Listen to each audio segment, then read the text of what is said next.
के तपाईलाई थाहा छ तपाईले अरूलाई क्षमा गर्दै गर्दा तपाईले आफ्नो हृदयलाई नै सुरक्षित राख्दै हुनुहुन्छ।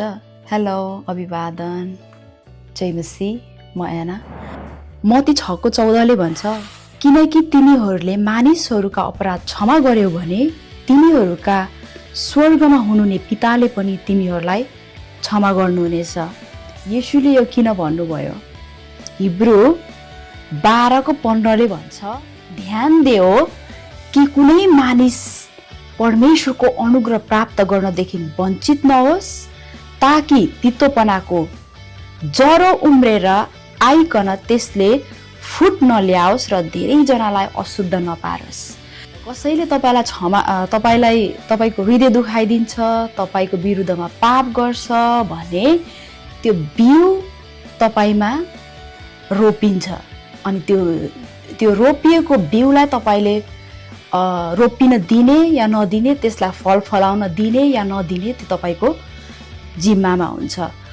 यदि तपाईले त्यो बिउलाई त्यहाँ गाडिन अगाडि नै तपाईले फालिदिनु भयो, अथवा यदि त्यो उम्रिँदैछ भने पनि त्यसलाई जरैदेखि उखालिदिनु भयो भने त्यसले जरा लाउन पाउँदैन र त्यसले पछि गएर फल फलाउन पाउँदैन। यस कारणले गर्दा तपाईले त्यो जरा लाग्न अगाडि नै त्यसलाई उखलेर फालिदिनु चाहिँ त्यो तपाईको निम्ति असल रहनेछ। अनि यो तपाईको निम्ति फाइदा किन छ भन्दाखेरि चाहिँ कि एकअर्कालाई क्षमा गर। किन भन्नुभयो? उहाँ चाहनुहुन्न कि त्यो तितोपनाको बिउ तपाईमा रोपिएर उम्रेर त्यसले फल फलाएर तपाईको जीवन तितोपनामा गएको परमेश्वर चाहनुहुन्न।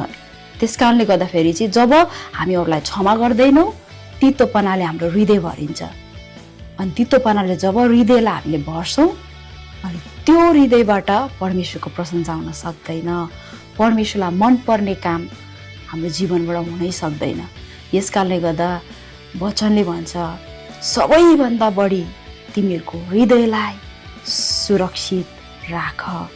अनि हाम्रो हृदयलाई तितोपना हुनदेखि, हाम्रो हृदयलाई त्यो तितोपनाको जराले, अक्षमादानको त्यो जरा गाडिन चाहिँ हाम्रो हृदयमा नदिनलाई चाहिँ हामीले हाम्रो हृदयलाई सुरक्षित राख्न जरुरी छ। अनि तितोपना बिनाको हृदय, एकअर्काप्रतिको त्यो रिभेन्ज, एकअर्काप्रतिको बदलावको भावना नभएको हृदय चाहिँ परमेश्वरले मन पराउनुहुन्छ। अनि जब तपाईले क्षमा गर्नुहुन्छ नि, त्यो तपाईले आफैलाई सुरक्षित राख्दै हुनुहुन्छ। यहाँ पत्रुसले यसरी भन्नुहुन्छ, मत्ती 18:21 तब उहाँ आएर पत्रुसले भने, प्रभु, मेरो भाइले कतिपल्ट मेरो विरुद्धमा अपराध गरे, मैले त्यसलाई क्षमा गर्ने के 7 पल्टसम्म? अब पत्रुसले प्रभु येशूलाई क्वेसन गर्दैछ। अनि येशूले के भन्नुहुन्छ? म तिमीलाई भन्दछु 7 पल्ट होइन। कतिपल्ट होइन? 7 पल्ट होइन, तर 70 गुणा 7 पल्टसम्म अरे। 70 गुणा 7 पल्ट। अब यो मल्टिप्लाई गर्यो भने तपाईको 490 पटक भनेर हामी पाउँछौँ होइन। तर यहाँ येशू ख्रीष्टले चाहिँ के भन्दै हुनुहुन्छ, उसको जवाफमा कसरी दिँदै हुनुहुन्छ उसलाई भन्दाखेरि चाहिँ अनगिन्ती भन्नु खोजेको के, अब यसको गन्ती गरेर हामीले क्षमा दिने होइन, तर 7 पल्ट मात्र होइन। त्यसको मतलब चाहिँ मानिसहरूले हाम्रो चित्त, हाम्रो हृदय, हाम्रो खराबी चाहिँ गर्छ भन्नु खोजेको चाहिँ अनगिन्ती हुन सक्छ। तर त्यसलाई गन्ती गरी तपाईले क्षमा दिन थाल्नुभयो भने आज नहोला भोलि हुन सक्छ, अहिले नहोला भरे हुन सक्छ। अनि तितोपना बोकेर तपाईँ अघि बढ्न सक्नुहुन्छ त? सक्नुहुन्न। यस कारणले गर्दाखेरि चाहिँ येशूले के भन्नुभयो, यसको गन्ती नराखिकन यति धेरै क्षमा गर, ताकि तिमीहरू आफै त्यो तितोपनादेखि बच्न सक। त्यही कारणले गर्दाखेरि चाहिँ वचनले यसरी भन्छ, एफिसी 4:31 भन्छ, सबै तितोपना, क्रोध, रिस, होहल्ला र निन्दा, सबै किसिमका डाहा समेत तिमीहरूले त्यागिदेऊ। 32ले भन्छ, जसरी परमेश्वरले ख्रीष्टमा तिमीहरूलाई क्षमा गर्नुभयो, त्यसरी नै एउटाले अर्कोलाई क्षमा गरेर तिमीहरू एक अर्काप्रति कोमल मनका र दयालु हौ। कसले अरे? जसरी परमेश्वरले ख्रीष्टमा तिमीहरूलाई क्षमा गर्नुभयो।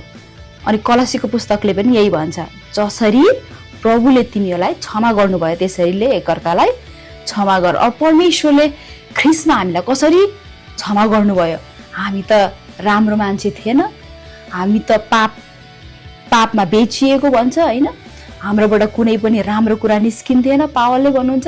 अनि त्यही कारणले गर्दा हामी जस्तो खराबी मान्छे, हामी जस्तो यति नराम्रो, यति घिनलाग्दो, यति धेरै क्षमा दिन योग्यको नभएको मान्छे के अब स्वीकार गरिनै नसक्ने मान्छेहरूलाई जसरी परमेश्वरले ख्रिस्टमा हामीलाई क्षमा गर्नुभयो त्यसरी एकले अर्कालाई क्षमा गर। मान्छेले गल्ती गर्छै गर्छ, मान्छेबाट जहिले पनि राम्रो कुरा हुन्छै भन्ने ग्यारेन्टी हुँदैन संसारमा। यही कारणले गर्दाखेरि चाहिँ हामीले आफैलाई सुरक्षित राख्नको निम्ति चाहिँ उनीहरूलाई क्षमा दिनु, उनीहरूको कमजोरीलाई ढाकछोप गरिदिनु र त्यो तितोपनाको बिउलाई रोपिन नदिनु चाहिँ तपाईँ हाम्रो जिम्मामा यो रहन्छ। अनि त्यही कारणले गर्दाखेरि चाहिँ सबैभन्दा बढी हृदयलाई सुरक्षित राख।